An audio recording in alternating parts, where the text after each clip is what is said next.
Assalamualaikum warahmatullahi wabarakatuh. Waalaikumsalam warahmatullahi wabarakatuh. Kembali lagi di podcast SMA Prima Ganda bersama kami kelas 10 Putra SMA Prima Ganda. Dengan saya Muhammad Taufik Hidayatullah dan teman saya Muhammad Guntur Saputra. Kami akan membahas tentang bahaya merokok bagi para pelajar. Nah, menarik nih Mas Topik. Apa sih bahayanya merokok itu? Nah, dari berbagai banyak bahaya merokok, yaitu satu, menurunkan prestasi dalam bidang belajar. Seperti yang telah diketahui sebelumnya bahwa rokok mengandung zat berbahaya, termasuk nikotin yang tergantung padanya. Efek candu yang diberikan dapat menghilangkan fokus dalam bidang belajar, sehingga menurunkan prestasi akademiknya mereka. Nomor dua, yaitu mengganggu kekuatan otot dan tulang.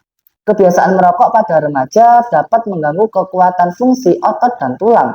Hal ini karena nikotin yang terkandung di dalam rokok dapat menyebabkan penyempitan pembuluhan darah. Nomor tiga, merusak organ paru-paru. Paru-paru sehat memiliki jaringan yang elastis dan bersih, sehingga pertukaran oksigen dan karbon dioksida dalam sistem pernapasan berjalan lancar. Namun, kebiasaan merokok dapat menyebabkan kerusakan organ paru-paru akibat paparan zat berbahaya di dalamnya. Nomor 4, yaitu mengganggu kesehatan mulut. Beberapa gangguan kesehatan pada mulut juga menjadi dampak merokok bagi para remaja. Ini karena zat berbahaya yang terkandung dalam rokok dapat memicu perubahan warna gigi menjadi kuning, penumpukan plak, bau mulut tidak sedap, dan lain sebagainya. Nomor 5, yaitu meningkatkan resiko terkena penyakit jantung. Nah, kerusakan pada jantung dan pembuluh darah merupakan salah satu dampak merokok bagi para remaja yang bisa mengancam nyawa. Kandungan nikotin di dalam rokok mampu merenggangkan sistem saraf yang dapat menyebabkan jantung berdetak lebih cepat daripada biasanya. Jadi deg-deg gitu. Dan pembuluh darah menyempit sehingga tekanan darah meningkat. Dari 5 penjelasan ini, itu semua itu berbahaya bagi para pelajar. Bisa mulai dari kepala, bisa otak itu bisa tidak konsentrasi dalam belajar. Nomor 2, ototnya itu menjadi melemah, tidak seperti biasanya. Yang biasanya lari itu kuat, itu menjadi ngos-ngosan. Terus bisa merusak organ paru-paru dan lain sebagainya. Mengganggu kesehatan mulut, ya aslinya giginya putih, bersih, sering sikat gigi. Sehingga kebiasaan itu akan hilang karena salah satu penyebab satu yaitu rokok. Nah, nomor 6, yaitu meningkatkan resiko terkena penyakit kanker. Nah, ini yang paling bahaya bagi para remaja. Sehingga banyaklah korban-korban nyawa yang merenggut nyawa. Bahkan rokok aja itu banyak yang menjadi korbannya. Salah satu pemakainya. Dampak merokok bagi para remaja yang tidak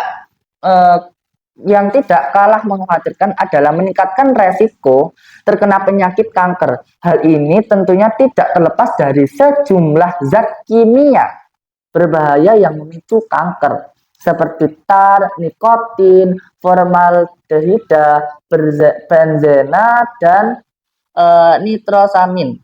Beberapa kandungan tersebut yang menumpuk di dalam tubuh sejak merokok di masa remaja akan menyebabkan peradangan dan merusak sel-sel dalam tubuh, sehingga sel-sel bersih kita yang dalam tubuh itu akan rusak dengan sendirinya.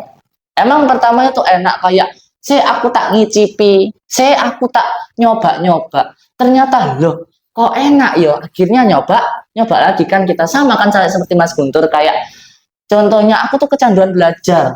Nah, aku tuh pengen belajar terus gitu kan. Sama dengan rokok juga gitu. Rokok itu akan membuat candu, meskipun kita tuh ngomong, enggak, hari ini kita enggak akan kecanduan merokok, tapi suatu saat nanti, jika kita sudah terbiasa, itu akan menjadi rasa candu. Karena timbulnya rasa candu itu adalah dari kebiasaan. Situ.